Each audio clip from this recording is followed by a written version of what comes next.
चलो, पेपर में कोई डाउट है क्या? है क्या डाउट? या पूरा ही पेपर डाउट है? पूरा ही पेपर डाउट है?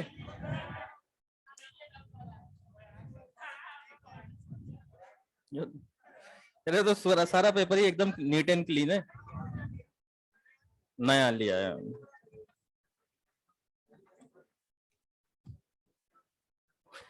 चलो, कौन से क्वेश्चन में डाउट है? एक मिनट। 60 से लेके 70 में बताओ किस में डाउट है?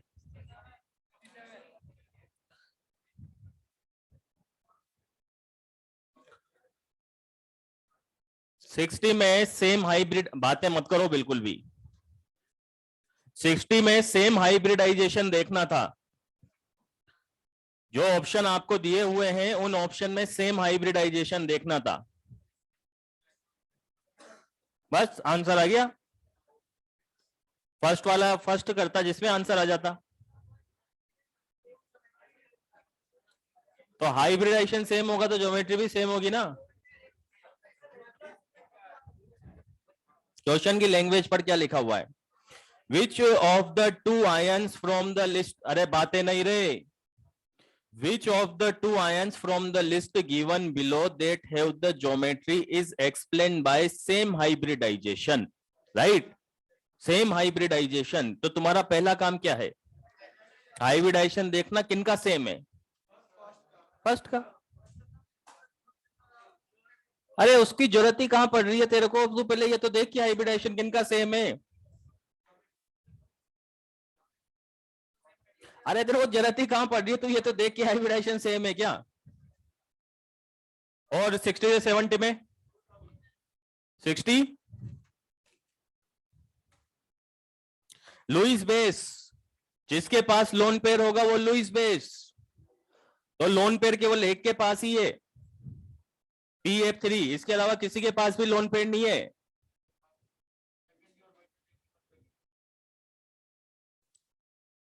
उसने लुईस बेस बोला है। ऐसे ऐसे थोड़ी ना क्वेश्चन पूछता है वो यार, ऐसे थोड़ी ना क्वेश्चन पूछता है। वो तो जो क्वेश्चन की लैंग्वेज है उसी के अकॉर्डिंग आंसर देना है अपने को। तो अगर लुईस एसिड पूछता तो ऑप्शन चेंज होते। ठीक है। और इसके अलावा 70 to 80 में 72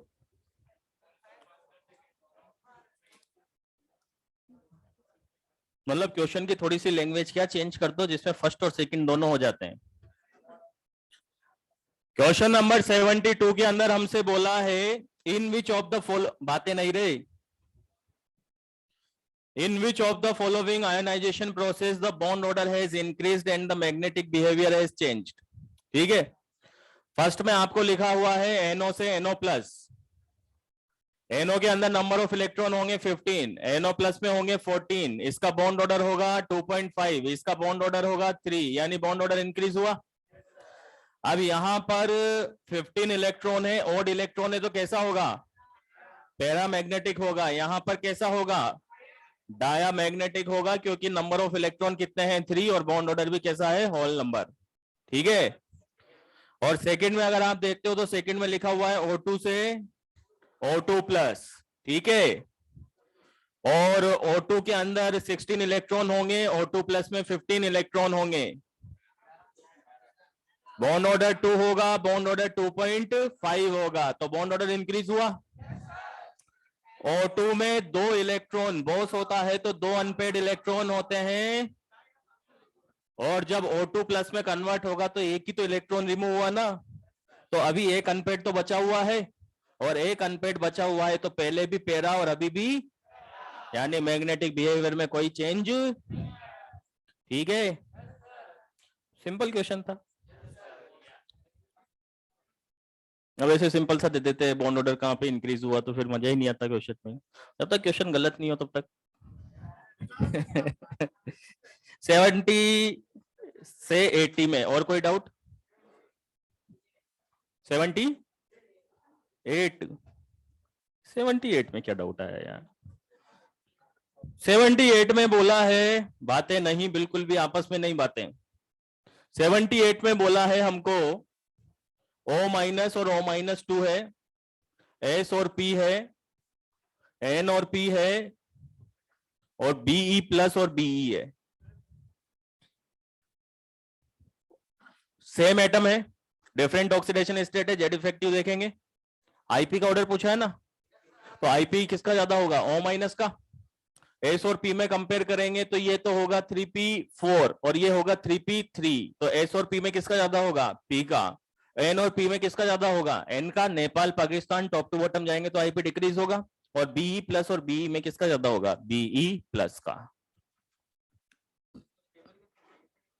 same atom in different oxidation state आई या आइसो इलेक्ट्रॉनिक आए तो हमें कुछ सोचने की जरूरत नहीं है, ज्यादा सोचते तो गलत होगा ही सही। तो ये लाइन तो अपन ने कितनी बार बोली कि same atom in different oxidation state और आइसो इलेक्ट्रॉनिक, कम से भी कम यू मान के चलो कि पीरियोडिक टेबल पढ़ा होगा, वहीं 10-15 बार तो बोली होगी ये लाइन।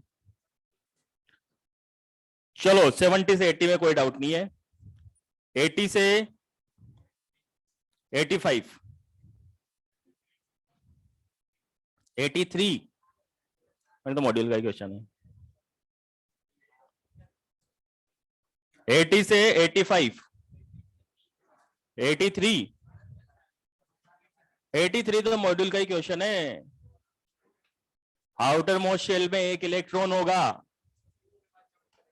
और आईपी की वैल्यूज 4 दी हुई है, मतलब 4 तो मिनिमम इलेक्ट्रॉन होने ही चाहिए। और फर्स्ट वाले ऑप्शन में केवल कितने इलेक्ट्रॉन है? 3, इसलिए फर्स्ट ना होके केवल क्या होगा? सेकंड। 1 एंड 3 करके आए होंगे इसका एग्जाम में, 3 करके आए हो? हाँ, सेकंड में तो 3 इलेक्ट्रॉन हो गए, 2s2 2p1 हो गया, और थर्ड वाले में 1 इलेक्ट्रॉन है, तो फर्स्ट और थर्ड में से सेलेक्ट करना है, तो आंसर क्या आएगा इसका? थर्ड। और 86 में डाउट है क्या? लोग सा है क्या?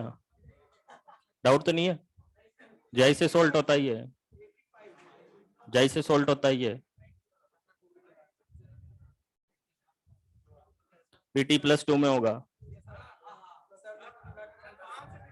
कोऑर्डिनेशन नंबर 4 होगा।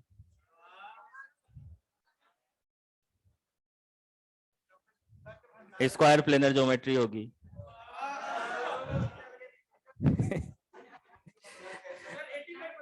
कौन सा? चलो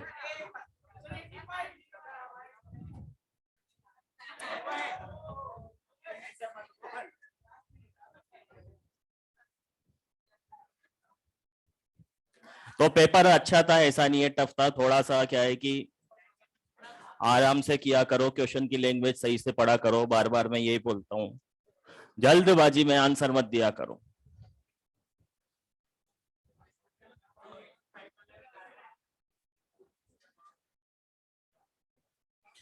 चलो अब बातें नहीं बिल्कुल भी। कहां तक पढ़ा था? पोलराइजेशन पढ़ा था अपन ने।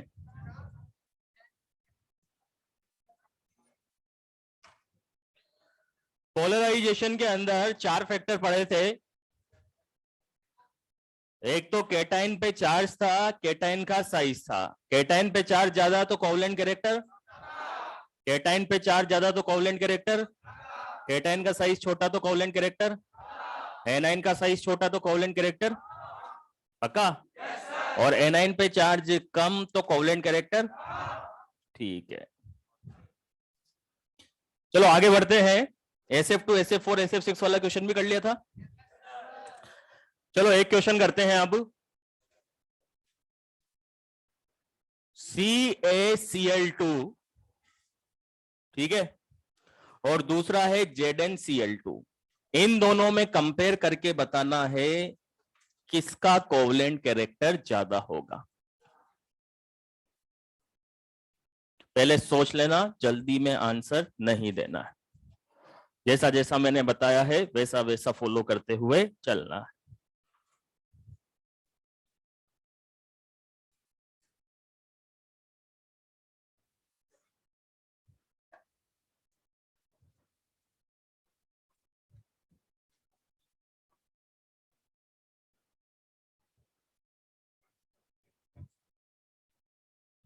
क्यों?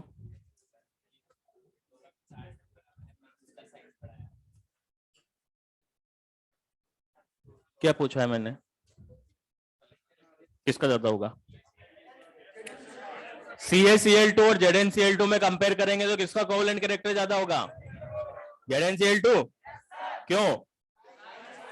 साइज Zn का, Zn का साइज छोटा है, तो कभी उधर बैठता है कभी इधर बैठता है, क्या चक्कर है?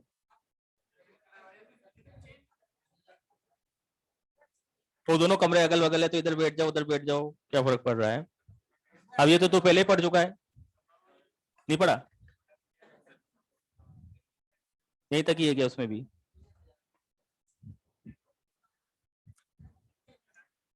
चलो इधर देखते हैं, हमारा जो काम है उस काम को फॉलो करते हैं। सबसे पहले हम देखेंगे चार्ज। चार्ज अगर सेम होगा तो साइज देखेंगे, सिंपल बात है। कैल्शियम के ऊपर चार्ज होगा +2, Zn के ऊपर भी चार्ज होगा +2, ठीक है। Cl दोनों के अंदर कॉमन है, दोनों के ऊपर चार्ज सेम है, तो साइज देखेंगे। साइज देखेंगे तो कैल्शियम कौन से ब्लॉक में आता है? एस ब्लॉक में। एस ब्लॉक में आता है ना, सेकेंडरी ग्रुप में। और जिंक किस में आता है? आप कैल्शियम एस ब्लॉक में आता है, जिंक डी ब्लॉक में आता है। इसका मतलब लेफ्ट साइड पे एस ब्लॉक आता है, लेफ्ट से राइट जाते हैं तो डी ब्लॉक आता है, और लेफ्ट से राइट जाते हैं तो साइज क्या होता है? और साइज डिक्रीज होगा तो साइज छोटा होगा अगर कैटायन का, तो साइज छोटा होने पर कोवलेंट कैरेक्टर क्या होगा? और ज्यादा होगा तो कैल्शियम और जिंक में किसका ज्यादा? किसका ज्यादा? बात आई समझ में? पक्का? ये कब यूज में लेना है? जब चार्ज कैसा हो? सेम हो। जैसे एक और एग्जांपल यहां पे लिखते हैं, मैंने यहां पे लिखा KCl और दूसरा लिखा CuCl। आपसे पूछा है कोवलेंट कैरेक्टर किसका ज्यादा होगा? K पे चार्ज कितना है, Cu पे कितना है, दोनों पे चार्ज कैसा है? एनाइन भी सेम है, साइज के बेस पर। लेफ्ट में राइट में, लेफ्ट में राइट में, लेफ्ट टू राइट साइज क्या होगी? और साइज डिक्रीज होगी तो कैटायन का साइज कहां पर छोटा है? और Cu में कैटायन का साइज छोटा तो कोवलेंट कैरेक्टर ज्यादा, तो दोनों में किसका ज्यादा है? CuCl का, ठीक है। अब मेरी बात को सुन लेना ध्यान से, यहां पर अपन ने इसको सिंपल वे में कर लिया साइज के बेस पर, ठीक है। अलग से कोई कॉन्सेप्ट हमें याद रखने की जरूरत नहीं है। अगर आप मॉड्यूल में पढ़ोगे तो मॉड्यूल में ऐसा लिखा हुआ है कि 8 इलेक्ट्रॉन और 18 इलेक्ट्रॉन। जैसे मान लो कि मैंने यहाँ पे KCl वाला एग्जांपल ले लेते हैं, KCl और दूसरा मैंने लिखा CuCl, ठीक है। दोनों कॉन्सेप्ट को अपन समझ लेते हैं, फिर जो हमें इजी लगेगा उससे अपन सोल्व कर लेंगे। KCl में K+ होगा और CuCl में Cu+ होगा, क्योंकि डिफरेंट तो यही है ना, बाकी Cl तो कैसा है? कॉमन है, ठीक है। तो कॉमन के बेस पे तो कंपैरिजन नहीं होगा। K+ का कॉन्फ़िगरेशन होगा नियॉन 3s2 3p6, राइट। और वैसे क्या होता है? 4s1 होता है, और हमने K+ लिखा है, इसका मतलब S से एक इलेक्ट्रॉन को बाहर निकाल देते हैं, राइट। अगर Cu+ पे आते हैं तो नॉर्मली Cu+ का कॉन्फ़िगरेशन क्या होगा? 3s2 3p6 3d10 और 4s1, ये Cu का कॉन्फ़िगरेशन होता है ना। और हमसे Cu+ पूछा है तो Cu+ के अंदर हम क्या करेंगे? 4s1 से इलेक्ट्रॉन रिमूव कर देंगे, और रिमूव कर देंगे तो इस तरीके से हमारे पास Cu+ का कॉन्फ़िगरेशन आ गया, ठीक है। अब Cu+ का कॉन्फ़िगरेशन आ गया, अगर आपसे पूछा जाए K+ में कितने इलेक्ट्रॉन है आउटर मोस्ट शेल में, तो आप बोलोगे 8 इलेक्ट्रॉन है। Cu+ में कितने इलेक्ट्रॉन है, तो आप बोलोगे 18 इलेक्ट्रॉन है, ठीक है। स्यूडो इनर्ट गैस कॉन्फ़िगरेशन, तो उसमें ऐसा लिखा हुआ है कि 8 इलेक्ट्रॉन और 18 इलेक्ट्रॉन में कंपेयर करोगे तो 18 इलेक्ट्रॉन वाले का कोवलेंट कैरेक्टर ज्यादा होगा, ठीक है। क्यों ज्यादा होगा? तो वो ये बोलता है, अल्टीमेटली रीजन वही आएगा, वो ये बोलता है कि यहां पर डी सबशेल आ रहा है। क्या आ रहा है? अब डी सबशेल आ रहा है तो डी का शील्डिंग कैसा होता है? और शील्डिंग पुअर होगा तो जेड इफेक्टिव, और जेड इफेक्टिव ज्यादा तो अट्रैक्शन ज्यादा, जेड इफेक्टिव ज्यादा तो अट्रैक्शन, अट्रैक्शन ज्यादा तो पोलराइजेशन ज्यादा होगा ना भाई। जितना ज्यादा अट्रैक्ट करेगा उतना ही तो दोनों के बीच में इलेक्ट्रॉन आएंगे। इसका मतलब पोलराइजेशन क्या होगा? और पोलराइजेशन ज्यादा तो कोवेलेंट कैरेक्टर भी ज्यादा। तो आप चाहो तो इससे करो, बातें किए, या फिर साइज वाले से करो, दोनों से आंसर सेम ही आएगा। है? हाँ, अब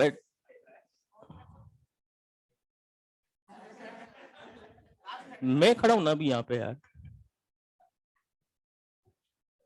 चल तू तो ये एसी का टेम्परेचर कम कर। इधर देखो, मैंने आपको क्या समझाया है? मैंने ये बोला है कि यहां पर 8 इलेक्ट्रॉन है, यहां पर 18 इलेक्ट्रॉन है, ठीक है। यहां पर 3D सबशेल एक्स्ट्रा है, यहां पर 3D सबशेल नहीं है। अब डी सबशेल नहीं है तो डी की शील्डिंग कैसी होगी? पुअर। शील्डिंग पुअर होगी तो जेड इफेक्टिव क्या हो जाएगा? तो दोनों में से किसमें जेड इफेक्टिव ज्यादा है? सीयू में, सीयू में। और सीयू में जेड इफेक्टिव ज्यादा होगा तो जाहिर सी बात है इलेक्ट्रॉन को भी ज्यादा अट्रैक्ट करेगा, और ज्यादा अट्रैक्ट करेगा तो पोलराइजेशन ज्यादा होगा, कोवेलेंट कैरेक्टर भी ज्यादा होगा। तो अल्टीमेटली हमने साइज से बोला है कि लेफ्ट टू राइट जाते हैं तो साइज डिक्रीज होता है। साइज से करो, जेड इफेक्टिव से करो, बात एक ही है। साइज से करोगे तो एक्स्ट्रा इसको याद रखने की जरूरत नहीं पड़ेगी कि 8 इलेक्ट्रॉन 18 इलेक्ट्रॉन में क्या करेंगे, डायरेक्टली ही आपका सोल्व हो जाएगा। ठीक है, चाहो तो इससे भी कर सकते हो, मैं यहां पर लिख देता हूं due to poor shielding of D subshell, Z effective increase, polarization increase and covalent character increase। ठीक है, चलो यहां तक लिख लो।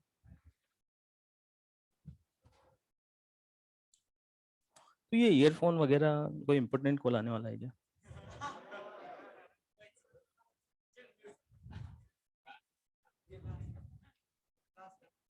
क्लास यहीं पे करता है, ऑनलाइन भी यहीं पे करता है,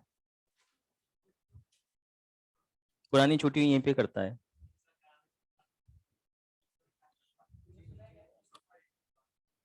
तो यहाँ पे बैठ के क्यों करता है? आराम से घर पे बैठ के करा करना भाई, यहाँ तो नए ही पढ़ाते हैं ना, तो यहाँ पे बैठ के पुरानी क्लास कैसे लेता है?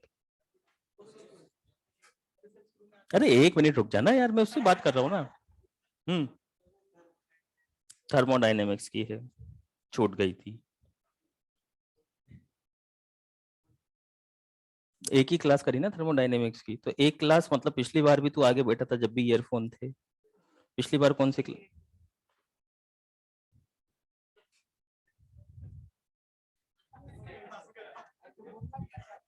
कहना क्या चाहते हो?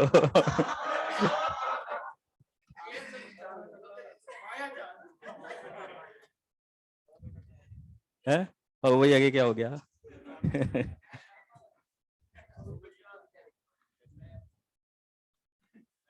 तो मतलब यहाँ पे जो चलता है वो नहीं पढ़ता तू, और ऑनलाइन पुराना वाला करता है, तो फिर इतना टैलेंटेड कैसे हो सकता है कि यहाँ भी पढ़ ले, ऑनलाइन भी कान में लगा के?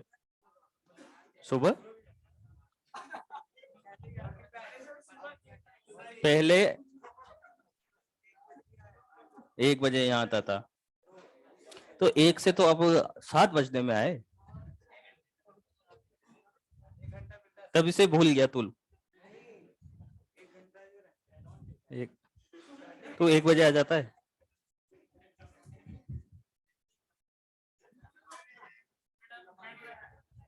चलो कोई बात नहीं,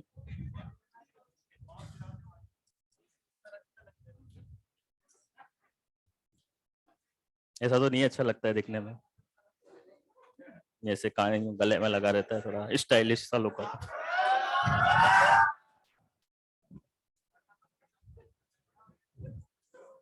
अब तो है भी बॉयज बैच में, तो ये ऐसा तो ठीक है।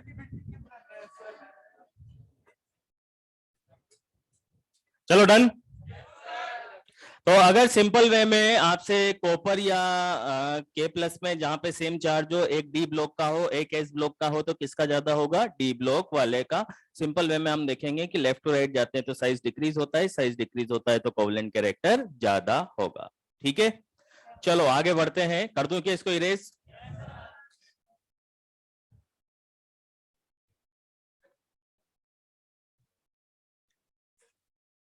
आगे बढ़ते हैं और आगे पढ़ते हैं एप्लीकेशन ऑफ पोलराइजेशन।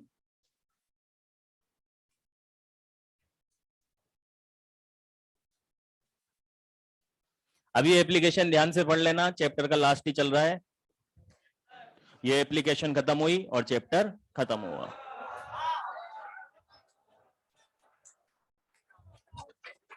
पहले भी तो बोला था ना यार।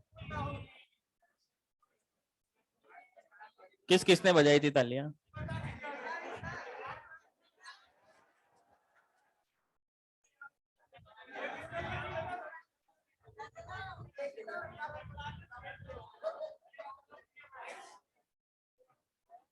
चलो नेक्स्ट।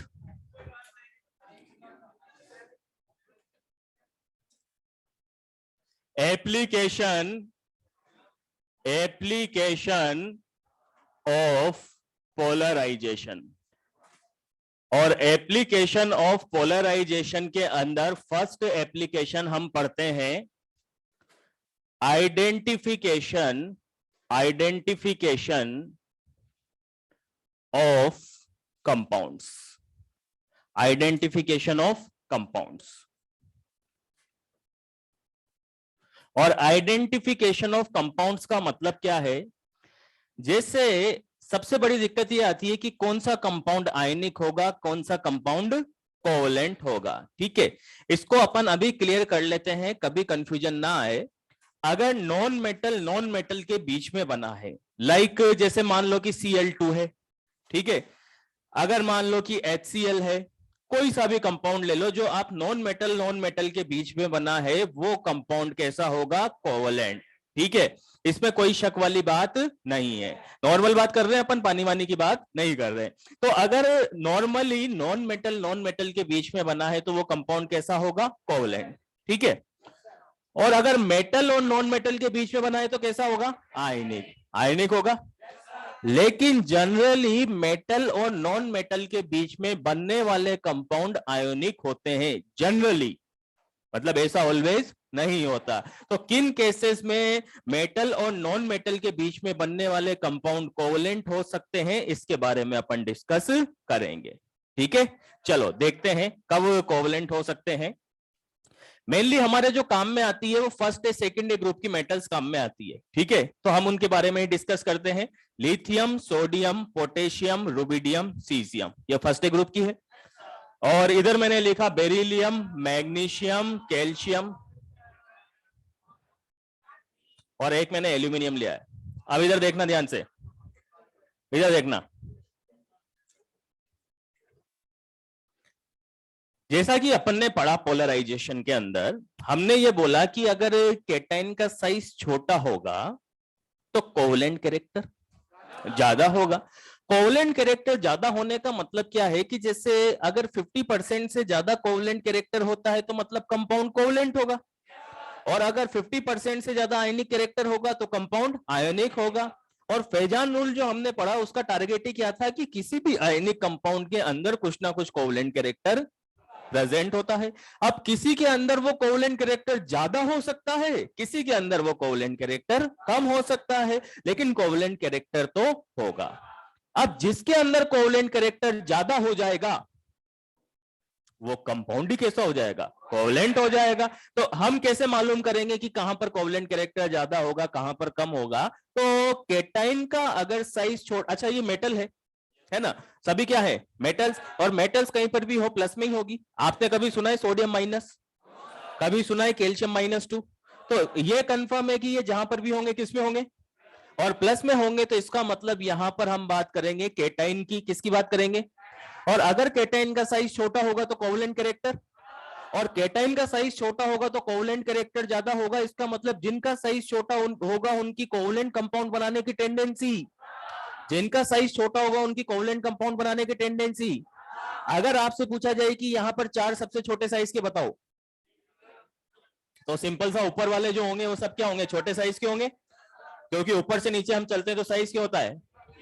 तो यहां पर ये बात ध्यान रखना कि sodium, potassium, rubidium, caesium, barium, strontium, calcium, इनका कोई सा भी कंपाउंड बने, XYZ कोई सा भी कंपाउंड बने, चाहे कैल्शियम आयोडाइड हो, चाहे बेरियम आयोडाइड हो, चाहे बेरियम सल्फेट हो, चाहे कैल्शियम कार्बोनेट हो, सारे compound, all compounds are ionic. इसमें कुछ सोचने की जरूरत नहीं है, सभी के सभी कंपाउंड कैसे होंगे, आयोनिक। ठीक है, जैसे मान लो मैंने लिखा कैल्शियम आयोडीन या कैल्शियम आयोडाइड, आयनिक होगा, कुछ सोचने की जरूरत नहीं है, मैं अभी सारी प्रैक्टिस करवा दूंगा। इनका कोई सा भी कंपाउंड हो, सारे कंपाउंड कैसे होंगे, आयोनिक। ठीक है, अब यहां पर ये छोटी साइज वाले आए हैं, तो इनके all compounds are covalent, all compounds are covalent except, अगर जैसे मान लो कि एनाइन का साइज बड़ा होगा तो कोवलेंट कैरेक्टर, और एनाइन का साइज छोटा होगा तो यानी आयनिक कैरेक्टर, यानी आयनिक कैरेक्टर। तो अगर इनके यानी लिथियम, मैग्नीशियम और एल्यूमिनियम का खौफ होगा, क्या होगा, खौफ, खौफ का मतलब है कार्बाइड, कार्बाइड, ओ का मतलब है ऑक्साइड और एफ का मतलब है फ्लोराइड। तो इनके ऑक्साइड, कार्बाइड और फ्लोराइड ये कैसे होते हैं, आयोनिक होते हैं। बाकी इसके अलावा कोई भी कंपाउंड हो सब कैसे होंगे, कोवलेंट। बाकी कोई से भी कंपाउंड हो सब कैसे होंगे, लिथियम, मैग्नीशियम और aluminium, lithium, magnesium and aluminium के सभी कंपाउंड कोवलेंट होते हैं एक्सेप्ट, खौफ का मतलब कार्बाइड, ऑक्साइड एंड फ्लोराइड। ठीक है, और बेरिलियम के सारे कंपाउंड कोवलेंट होते हैं क्योंकि ये तो बहुत ही छोटा है। All compounds are covalent except carbide, except carbide is ionic. ठीक है, चलो अब इनको याद करवाते हैं, इधर देखना। जैसे मैंने यहां पे लिखा LiF, आपसे पूछा है आयनिक होगा या कोवलेंट होगा, तो लिथियम, मैग्नीशियम, एल्यूमिनियम का खौफ कैसा होगा, आयनिक। तो ये खौफ ही है क्या, तो ये कैसा हो गया, आयनिक। ठीक है, अगर मैंने यहां पे लिखा LiI, तो लिथियम के सभी कंपाउंड कोवलेंट होंगे एक्सेप्ट, तो LiI कैसा होगा, कोवलेंट। अच्छा एक बात यहां पे बहुत इंपॉर्टेंट है, जैसे कोई सा भी आयनिक कंपाउंड हो, कोई सा भी आयनिक कंपाउंड, आयनिक कंपाउंड के अंदर ऑक्टेट कंप्लीट होता है। कोई सा भी आयनिक कंपाउंड बोल दो तुम, NaCl हो गया, KCl हो गया, CaCl2 हो गया, CaBr2 हो गया, कोई सा भी आयनिक कंपाउंड आप ले लो, आयनिक कंपाउंड के अंदर ऑक्टेट कंप्लीट होता है। ये लाइन कॉपी की छत पे अच्छे से सुनहरे अक्षरों में लिख लो। हाँ लाल से, ये मतलब बहुत बेसिक बात है।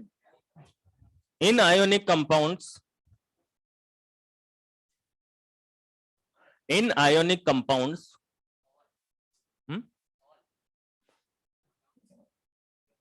in ionic compounds, octet of cation and anion, octet of cation and anion is complete, octet of cation and anion is complete। ठीक है, अब अपन चेक करते हुए चलते हैं। मैं यहाँ पे बहुत सारे कंपाउंड लिखता हूं और तुम बताते हुए चलना, इधर से देखना इधर से बताना, जिसमें सारा याद हो जाएगा। चलो जैसे मैंने यहाँ पे लिखा AlCl3, कोवलेंट या आयनिक, कोवलेंट। AlF3 आयोनिक होगा, क्या आप दिखा,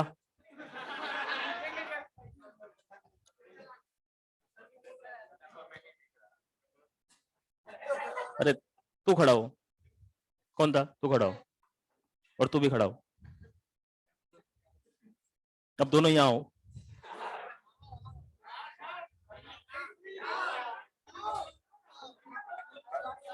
दिख नहीं रहा मतलब क्या होता है रे? बोल भी तो रहा हूं ना मैं, और यहीं थोड़ी ना खड़ा रहूंगा मैं आधे घंटे तक के, बस यहीं खड़ा हुआ।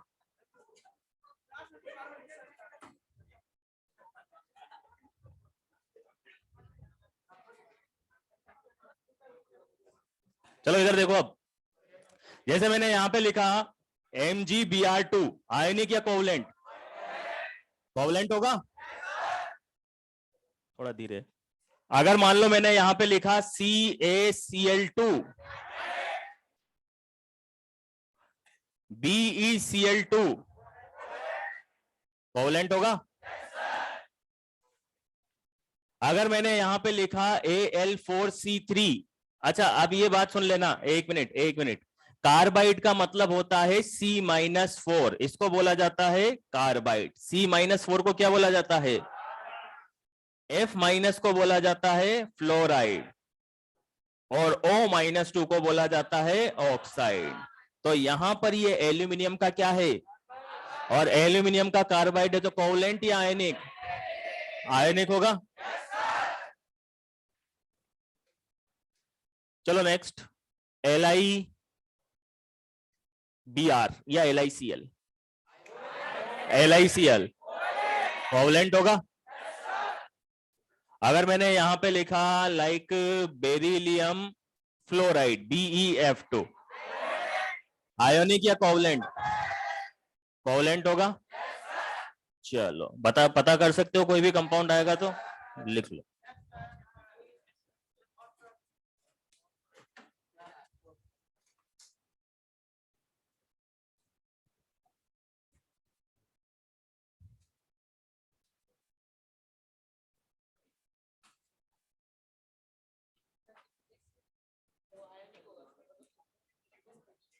वो तो सभी में ही होगा, लेकिन परसेंटेज वाइज आयनिक कैरेक्टर ज्यादा होगा।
चलो डन।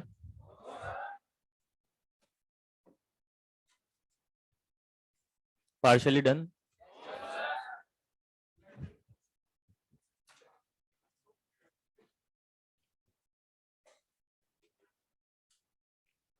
उधर वो तेरे दोस्त को अकेला ही छोड़े जाएगा तू, वो तेरे बगल में बैठता है जो, उसकी वजह से इधर आया क्या?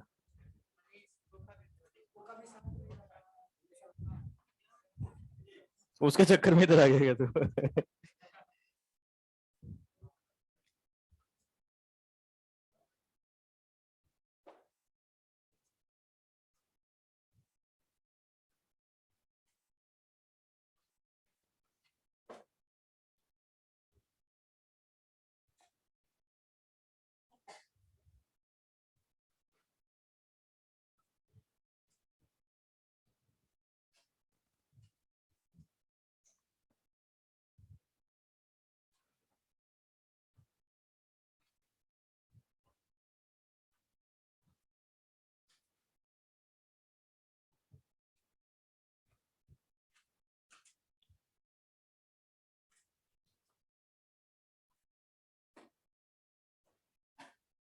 चलो लिख लिया गया।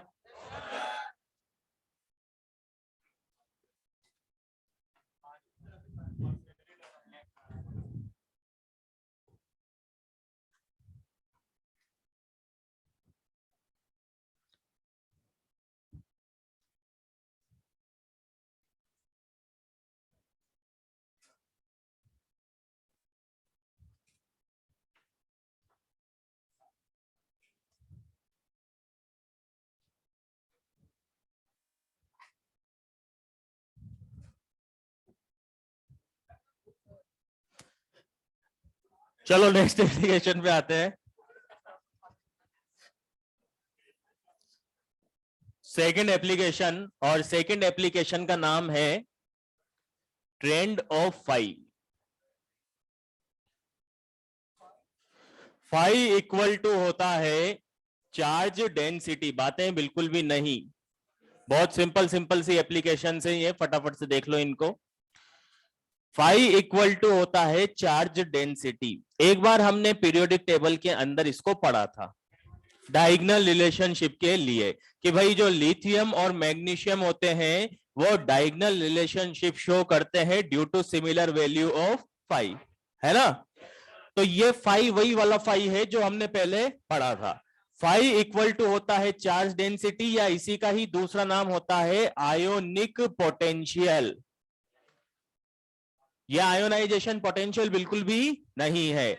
सिंपली अगर आयोनिक पोटेंशियल से कंफ्यूजन होता है तो इसको हम हटा देते हैं, आप इसको चार्ज डेंसिटी से भी ध्यान में रख सकते हो। और फाई का फॉर्मूला होता है charge on cation upon size of cation, यही होता है। फाई इक्वल टू होता है charge on cation upon size of cation, ठीक है। चलो ये अंडरस्टूड है कि कैटायन है तो पॉजिटिव चार्ज की बात करेंगे।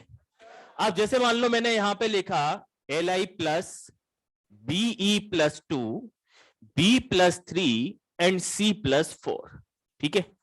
लाइक अपन इसको ऐसे समझ सकते हैं कि LiCl, BeCl2, BCl3 and CCl4, ठीक है। आपसे अगर पूछा जाए कि इन चारों में, यानी Li plus Be plus 2, B plus 3 और C प्लस 4, सेम कॉन्सेप्ट है यहां पर भी, है ना। अगर आपसे पूछा जाए इन चारों में फाई की वैल्यू कहां पर सबसे ज्यादा होगी,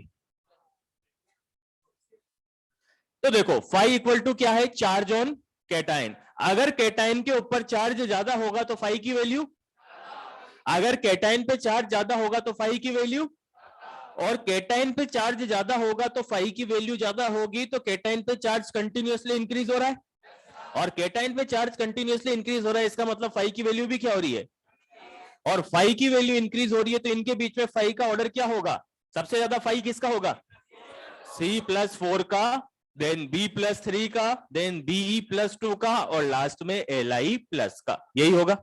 अगर आपसे पूछा जाए इन चारों में कोवलेंट कैरेक्टर का ऑर्डर बताओ,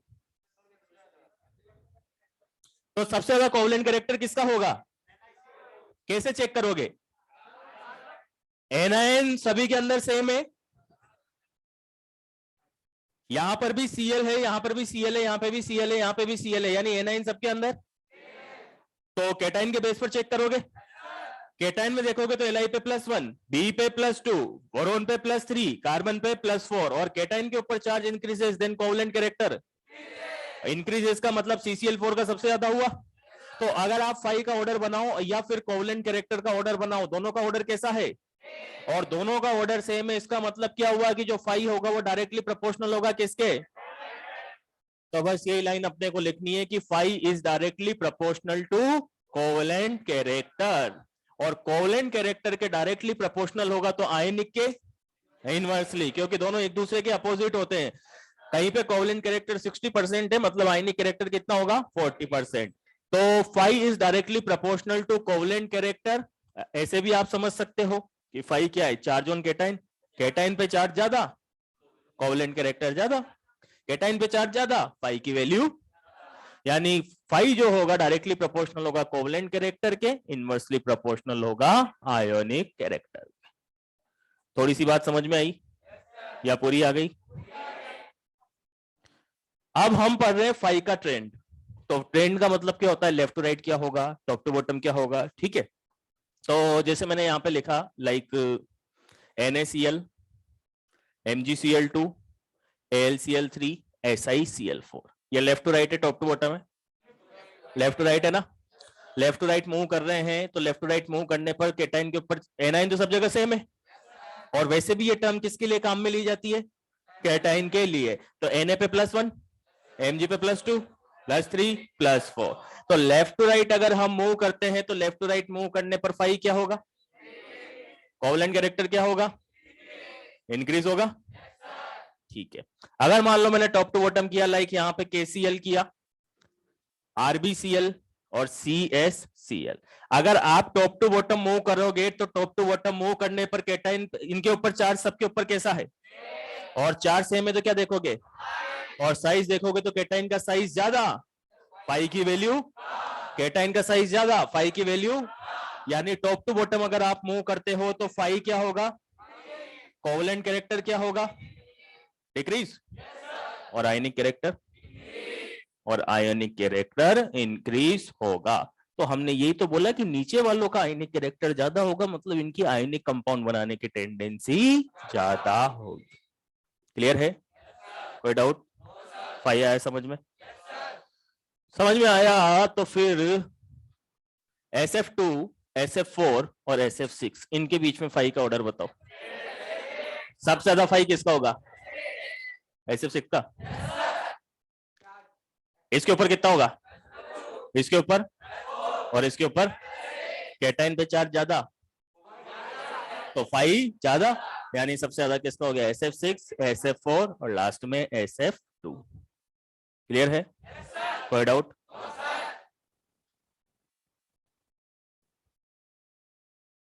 अब इधर एक बहुत इंपॉर्टेंट पॉइंट अपन लिख रहे हैं, ये बहुत ही ज्यादा इंपॉर्टेंट पॉइंट है, ठीक है, देखना इधर ध्यान से।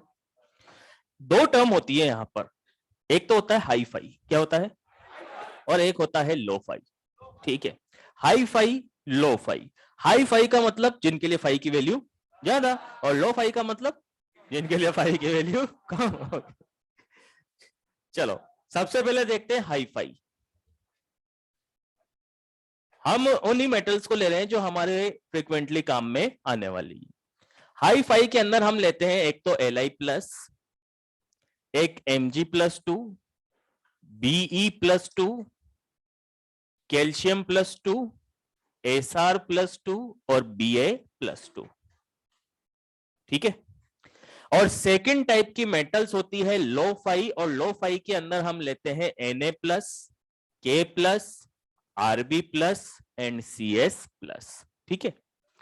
यहां पर एक कंफ्यूजन आ सकता है कि सर Li+ को हाई फाई में क्यों रखा, जबकि उसके ऊपर भी चार्ज कैसा है? +1 है ना?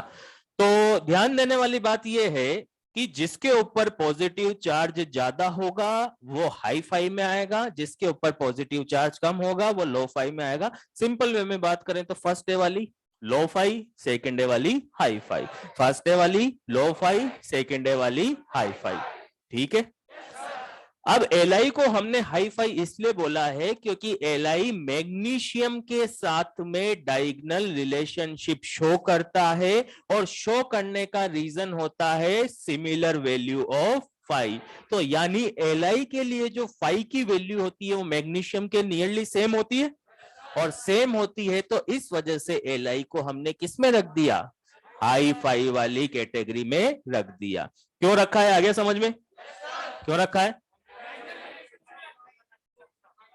फाई की वैल्यू सेम होती है, नियरली इक्वल होती है किसके, Mg+2 के। तो अगर Mg+2 हाई फाई है तो Li प्लस भी कैसा होगा, हाई फाई। ठीक है। अब इससे सबसे अच्छा फायदा ये होगा कि लिथियम जो है ना, वो लिथियम कहने को फर्स्ट ए में होता है, कहने को, लेकिन उसकी मैक्सिमम प्रॉपर्टीज किसके सिमिलर होती है, सेकंड ए के सिमिलर। ठीक है। तो ये हाई फाई लो फाई के बेस पर आगे वाला पूरा एस ब्लॉक में भी ये हाई फाई लो फाई काम में आएगा, और अभी अपन इससे आगे बढ़ेंगे तो वहां पे भी हाई फाई लो फाई काम में आएगा। तो इस हाई फाई लो फाई को अच्छे से एक बॉक्स वॉक्स बना के बढ़िया कलरफुल और इंपॉर्टेंट मार्क कर लेना। L+3 इसमें आएगा हाई फाई में। L+3 भी हाई फाई में आएगा। जब +2 वाला ही हाई फाई में आ रहा है तो प्लस है, खड़ा हो, बता डाउट क्या है तेरे को? फाई क्या होता है? अगर केटाइन पे चार्ज ज्यादा होगा तो फाई ज्यादा। अब केटाइन पे किस पे चार्ज ज्यादा नजर आ रहा है, फर्स्ट है पे सेकंड है? सेकंड पे। तो सेकंड को क्या बोलना हमने, हाई फाई। फर्स्ट को क्या बोला, लो फाई। ठीक है। डाउट क्या आया हो अब, कि लिथियम को क्यों रखा? नहीं, अब क्या डाउट आया? लिथियम वाला तो डाउट नहीं है ना तेरा, लिथियम को क्यों रखा हाई फाई में?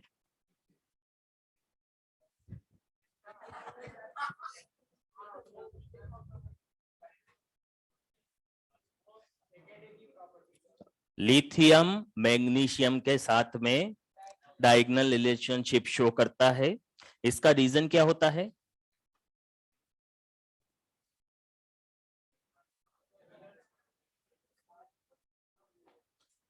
देख तेरे इंसान की हालत।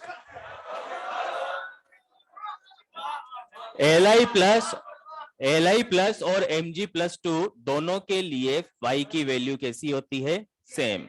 ठीक है। तो अगर +2 वाले को आप हाई फाई बोल रहे हो तो Li+ को भी आपको क्या बोलना पड़ेगा, हाई फाई, क्योंकि इन दोनों के लिए फाई की वैल्यू कैसी है, सेम है। इसे ही बोला जाता है डायगोनल रिलेशनशिप। क्लियर है? ठीक है।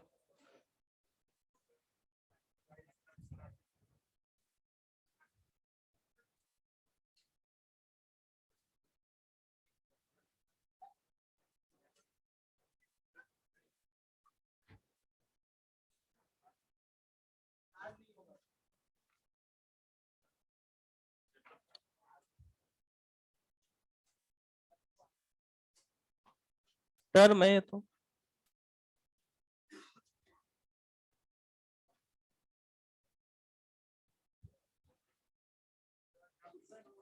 नहीं, कल।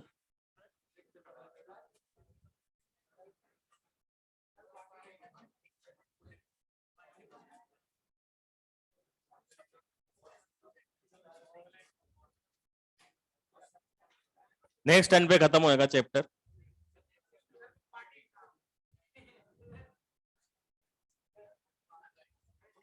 लिख लिया गया?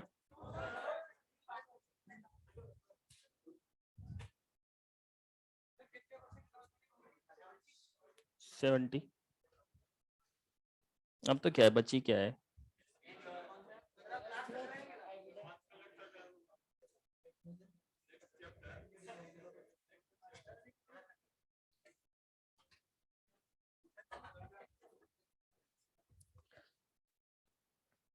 मैक्सिमम 1 महीना और चलेगी।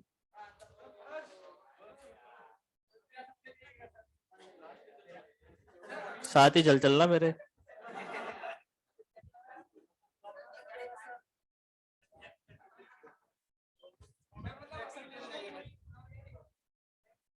चलो लिख लिया गया, तो बातें नहीं लिखो चुपचाप।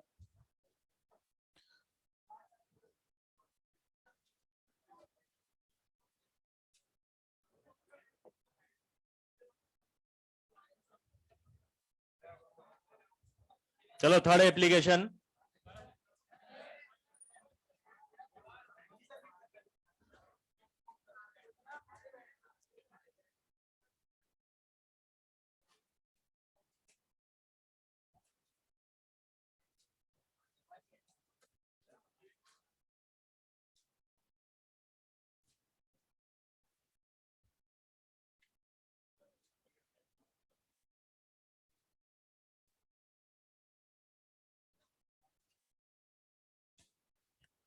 लिखो थर्ड एप्लीकेशन,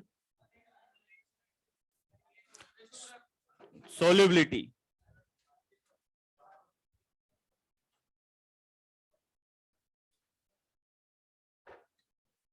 थर्ड एप्लीकेशन, और थर्ड एप्लीकेशन का नाम है सोल्युबिलिटी। आप सुनना बात को ध्यान से।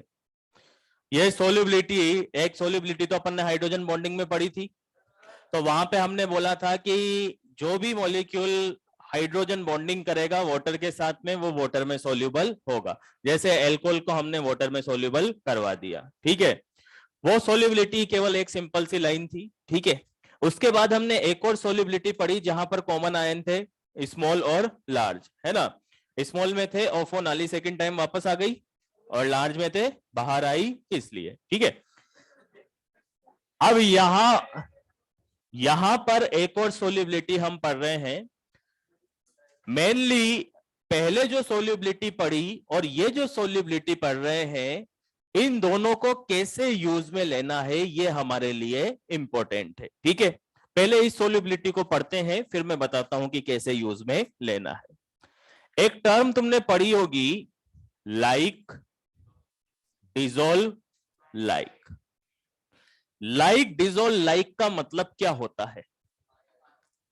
पानी पानी में डिजोल्व होता है। लाइक, डिजोल्व, लाइक का मतलब क्या होता है? लाइक, डिजोल्व, लाइक का मतलब होता है कि polar compound, polar compound polar solvent में डिजोल्व होगा, ठीक है। लाइक, डिजोल्व, लाइक का मतलब क्या होता है? पोलर पोलर में डिजोल्व होगा, नॉन पोलर नॉन पोलर में डिजोल्व होगा, ठीक है। पोलर पोलर में डिजोल्व होगा, इसका मतलब क्या है कि जैसे कोई सा भी आयनिक कंपाउंड है, आयनिक कंपाउंड कोई सा भी ले लो, चाहे आप NaCl ले लो, चाहे KCl ले लो, चाहे CaCl2 ले लो, कोई सा भी आयनिक कंपाउंड ले लो, वहां पर एक तो केटाइन होगा, दूसरा एनायन होगा। केटाइन पे प्लस चार्ज होगा, एनायन पे माइनस चार्ज होगा।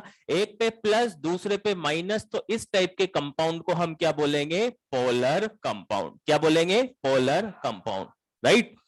अब NaCl आयनिक कंपाउंड है, आयनिक कंपाउंड है, तो आयनिक कंपाउंड कैसे होते हैं? पोलर। कैसे होते हैं? पोलर। और ये पोलर कंपाउंड पोलर सॉल्वेंट में सोल्यूबल होंगे। पोलर सॉल्वेंट सबसे बेस्ट एग्जांपल होता है H2O, वाटर, ठीक है। तो आयोनिक कंपाउंड किसमें सोल्यूबल होंगे? तो आयोनिक कंपाउंड सोल्यूबल होंगे वाटर के अंदर। बात आई क्या समझ में? तो आयोनिक कंपाउंड सोल्यूबल होंगे वाटर के अंदर, ठीक है। और जैसे कोवलेंट कंपाउंड की बात करें तो कोवलेंट कंपाउंड आयनिक से जस्ट अपोजिट है। ये वाटर जो है, ये वाटर कैसा सॉल्वेंट होता है? Polar solvent. और अगर कोवलेंट कंपाउंड की बात करें तो कोवलेंट कंपाउंड जस्ट वाटर के मतलब आयनिक कंपाउंड के अपोजिट होंगे। तो अगर आयनिक कंपाउंड किसमें सोल्यूबल है, तो ये जो कोवलेंट कंपाउंड होंगे, ये कोवलेंट कंपाउंड सोल्यूबल होंगे नॉन पोलर सॉल्वेंट में। किसमें ज्यादा सोल्यूबल होंगे? नॉन पोलर सॉल्वेंट में। और नॉन पोलर सॉल्वेंट का मतलब होता है like benzene, like carbon tetrachloride, ठीक है, या फिर एसीटोन। ये सब कैसे कंपाउंड होते हैं, कैसे सॉल्वेंट होते हैं? Non polar solvent. तो आपको सिंपल सी लाइन ध्यान रखनी है कि आयनिक कंपाउंड कैसे होते हैं? पोलर। आयनिक कंपाउंड पोलर होते हैं तो पोलर में ज्यादा सोल्यूबल होंगे, और इनका अपोजिट की कोवलेंट कंपाउंड होंगे तो नॉन पोलर में ज्यादा सोल्यूबल होंगे। आयनिक कंपाउंड किसमें ज्यादा सोल्यूबल होंगे और कोवलेंट कंपाउंड, ठीक है। चलो आगे बढ़ते हैं। अब यहां से एक रिलेशन बनाते हैं। जैसा कि आपको मालूम होगा, फिजिकल केमिस्ट्री में भी पढ़ा होगा आपने, कि अगर आपको कोई सॉल्वेंट दिया हुआ नहीं होता है तो आप वाटर मान लेते हो। कहीं पर भी आपसे सोल्युबिलिटी का ऑर्डर पूछा है और कोई सॉल्वेंट दिया हुआ नहीं है तो आप क्या कंसीडर करोगे? वाटर। तो हम भी यहाँ पे जो सॉल्वेंट, भाई वाटर को ही क्या माना जाता है? Universal solvent. तो हम भी यहाँ पर वाटर को ही स्टैंडर्ड सॉल्वेंट मान के चलेंगे, ठीक है, ठीक है। अब स्टैंडर्ड सॉल्वेंट वाटर रहेगा, अगर कुछ नहीं दिया हुआ तो भी हम क्या कंसीडर करेंगे? वाटर। और वाटर कंसीडर करेंगे तो कैसे सोल्युबिलिटी को एक्सप्लेन करेंगे? कोवेलेंट कैरेक्टर से। देखना इधर, जैसे कोवेलेंट कैरेक्टर ज्यादा होगा तो मतलब कोवेलेंट कंपाउंड होने की टेंडेंसी, यानी पानी में सोल्युबिलिटी। अब यहां पर मैं लिख रहा हूं सोल्युबिलिटी, और ये सोल्युबिलिटी किसके अंदर है? वाटर के अंदर। कुछ भी नहीं दिया हुआ तो वाटर मानेंगे, यानी फाइनली हम किस में देख रहे हैं? वाटर के अंदर। ठीक है, तो अगर कोवेलेंट कैरेक्टर ज्यादा होगा तो पानी में सोल्युबिलिटी, अगर कोवेलेंट कैरेक्टर ज्यादा होगा तो पानी में सोल्युबिलिटी, और कोवेलेंट कैरेक्टर ज्यादा होगा तो पानी में सोल्युबिलिटी कम होगी। इसका मतलब कोवेलेंट कैरेक्टर और सोल्युबिलिटी, तो कोवेलेंट कैरेक्टर और सोल्युबिलिटी इनवर्सली प्रोपोर्शनल होंगे। थोड़ी सी बात समझ में आई या पूरी आई? पूरी आई। अब जैसे मैं यहां पे एक कंपाउंड लिखता हूं, मैंने यहां पे लिखा AgF, AgCl, AgBr and AgI। ठीक है, हमसे पूछा है कि इनके बीच में सोल्युबिलिटी का ऑर्डर बताओ। सॉल्वेंट कुछ भी नहीं लिया हुआ है, मतलब किसके अंदर बताना है? वाटर के अंदर। ठीक है, आप सुनना बात को ध्यान से। अरे एक मिनट समझा, यहां पर आपके सामने ऐसा ऑर्डर आया, तो कोई सा भी ऑर्डर आए, सोल्युबिलिटी का कोई सा भी ऑर्डर आए, सबके अंदर कॉमन आयन प्रेजेंट होगा। ठीक है, ये कंफर्म है। अब अगर कॉमन आयन प्रेजेंट होगा तो यहां पर कॉमन क्या है? अब Ag यहां पर कॉमन है, तो आप कैसे डिफरेंशिएट करोगे कि हमें पहले वाली सोल्युबिलिटी काम में लेनी है या ये वाली सोल्युबिलिटी काम में लेनी है? तो हम कैसे डिफरेंशिएट करेंगे? सबसे पहला काम ही आपका क्या है? सोल्युबिलिटी का जब भी ऑर्डर बनाओगे कॉमन आयन देखोगे। कॉमन आयन देखोगे तो अगर कॉमन आयन पहले वाले मिल गए, कौन से वाले? पहले वाले कौन से? ऑफो नाली सेकंड टाइम वापस आ गई और बाहर आई, किस लिए? रोबी को बुलाया था पॉली ने। ठीक है, तो अगर आपको कॉमन आयन पहले वाले मिले तो पहले वाली सोल्युबिलिटी, अगर पहले वाले कॉमन आयन नहीं मिले तो ये वाली सोल्युबिलिटी। ठीक है, इसको थोड़ा और इजी कर लें कि अगर सिंपल वे में हम बात करें तो आपको अगर डी ब्लॉक का कॉमन आयन मिला, किसका? तो मतलब ये वाली सोल्युबिलिटी, और दूसरे वाले कॉमन आयन मिले तो मतलब वो वाली सोल्युबिलिटी। ठीक है, ये डिफरेंशिएट होना बहुत जरूरी है। अब सोल्युबिलिटी पढ़ना है, वो भी पढ़ना है, ये भी पढ़ना है, उसके पहले पढ़ा वो भी पढ़ना है, तो सारी सोल्युबिलिटी पढ़ना है। तो इतनी सारी सोल्युबिलिटी पढ़ेंगे तो इनको डिफरेंशिएट तो करना पड़ेगा। क्योंकि जैसे मान लो कि वो बात सुनी होगी ना तुमने कि मेरे पास बहुत सारे तीर हैं, ब्रह्मास्त्र कब चलाना है? तो कब चलाना है? तो इसका मालूम कब चलेगा? जब पहले वाली सोल्युबिलिटी काम नहीं करेगी या वो कॉमन आयन नहीं होंगे, तो ये वाली सोल्युबिलिटी काम में लेनी पड़ेगी। ठीक है, अब सुनना बात को ध्यान से। पहले वाले कॉमन आयन है, तुम्हें याद है ना? उन कॉमन आयन के अंदर Ag है क्या? अब Ag नहीं है तो कौन सी सोल्युबिलिटी काम में लोगे? और ये वाली सोल्युबिलिटी काम में लोगे तो कैसे फाइंड आउट करोगे सोल्युबिलिटी? कोवेलेंट कैरेक्टर सबसे ज्यादा किस में होगा? Ag। Ag तो सब में कॉमन है ना?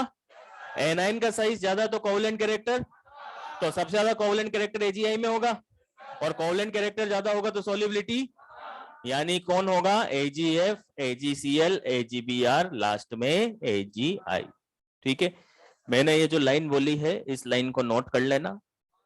अभी जो मैंने बोली कि अगर कॉमन आयन पहले वाले मिल गए तो पहले वाली सोल्युबिलिटी, अगर कॉमन आयन वो नहीं मिले तो ये वाली सोल्युबिलिटी। जैसे इधर देखो, FeCl2, FeCl3, कॉमन कौन है? Fe कॉमन है ना? पहले वाली लिस्ट में है क्या? पहले वाली लिस्ट में है क्या? और नहीं है तो फिर सोल्युबिलिटी किससे निकालोगे? इससे। तो Fe पे +2, यहां पर Fe पे कितना है? +3, यही होगा। दोनों में कोवेलेंट कैरेक्टर किसका ज्यादा? Cl3 का।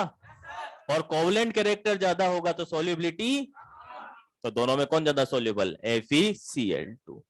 बात आई समझ में? अगर मान लो मैंने यहां पे लिखा SnCl2, SnCl4, आपसे पूछा है इनके बीच में सोल्युबिलिटी बताओ, तो ये Sn उसमें आ रहा था क्या?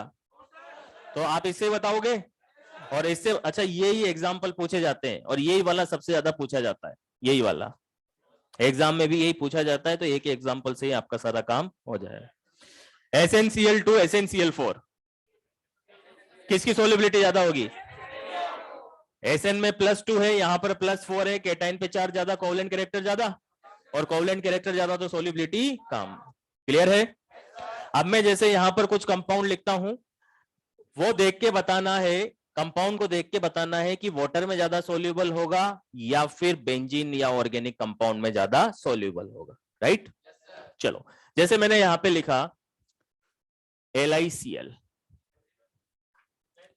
पहले ये देखो कि आयनिक है या कोवलेंट है। कोवलेंट है क्या? और कोवलेंट है तो किस में ज्यादा सोल्यूबल होगा?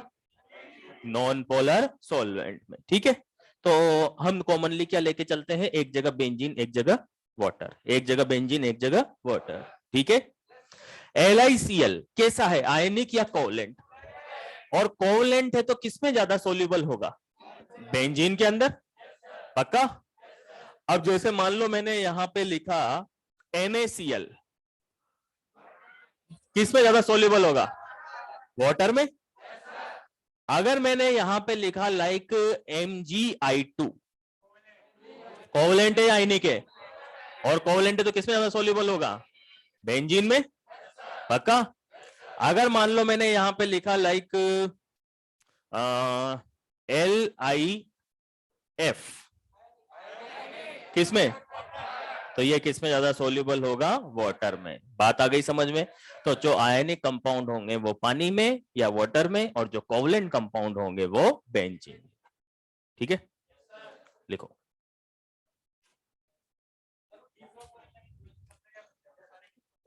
हाँ, क्या?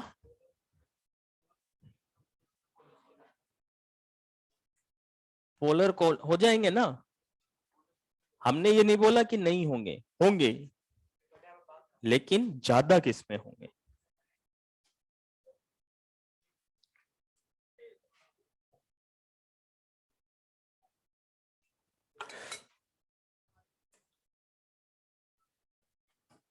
नहीं, एल्कोहल पोलर होता है।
देखो, इधर से कौन से पेज पे जाएगा? फिर उधर से तो इधर आ गया।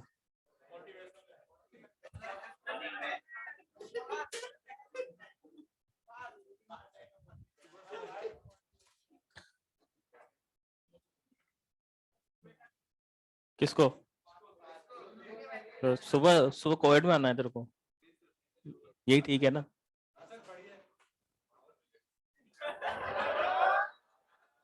वो पढ़ने वाला लड़का है, तेरी तरह नहीं है वो।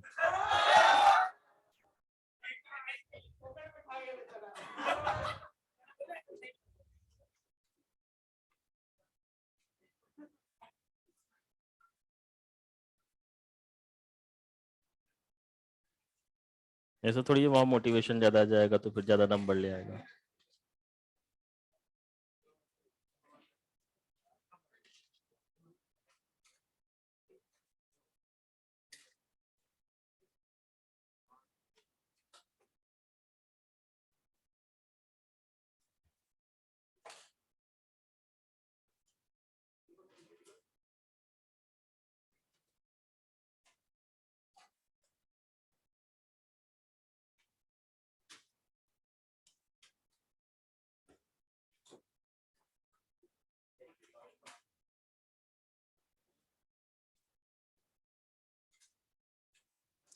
चलो लिख लिया।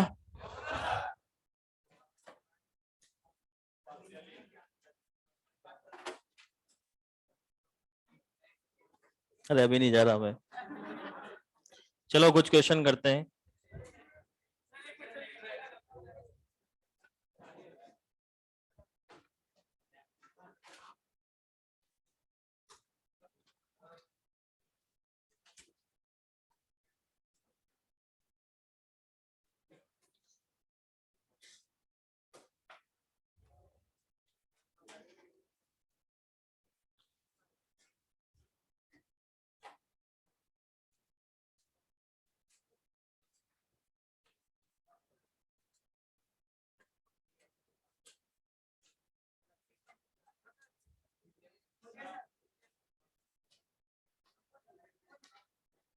चलो बातें नहीं, सबसे पहले क्वेश्चन नंबर 19 करना।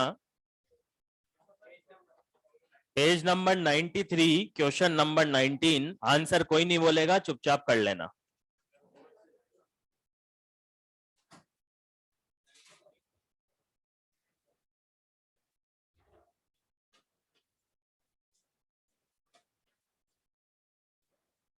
Page number 93, question number 19। Answer कोई नहीं बोलेगा, चुपचाप करना।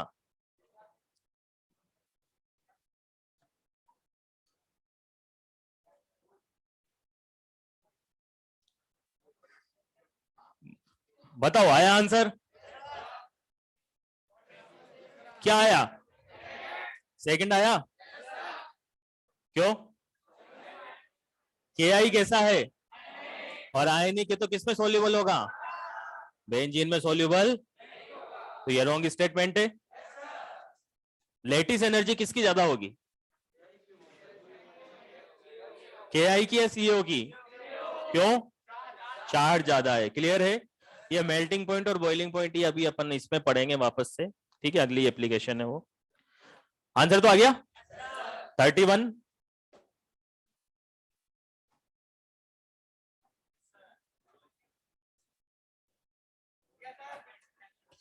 MgBr2 and MgI2 are soluble in acetone because of covalent compound है, तो किसमें ज्यादा सोल्यूबल होंगे? एसीटोन, बेंजीन या फिर कार्बन टेट्रा क्लोराइड।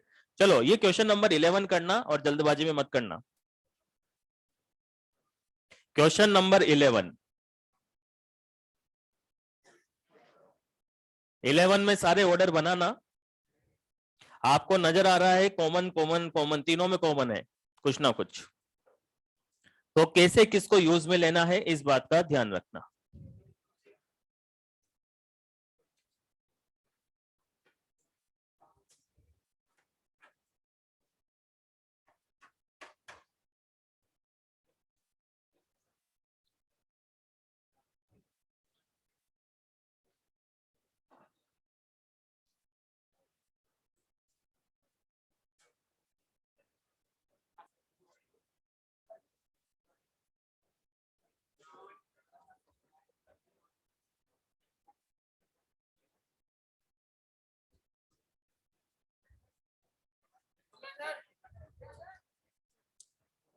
देखो फर्स्ट, आप बातें नहीं, फर्स्ट वाले ऑप्शन में कॉमन कौन है? तो पहले वाली काम में लेंगे या ये वाली? पहले वाली है ना। सेकंड वाले में कॉमन कौन है? OH। तो पहले वाली है ये वाली। और थर्ड वाले में कॉमन कौन है? ये वाली। ठीक है, तो ये एजी वाला ही ज्यादा फ्रिक्वेंटली पूछा जाता है, एग्जाम वाले क्वेश्चन में भी है, तो इसका ध्यान रखना कौन सी वाली कब यूज में लेनी है। बाकी पढ़ेंगे फिर नेक्स्ट टर्न पर।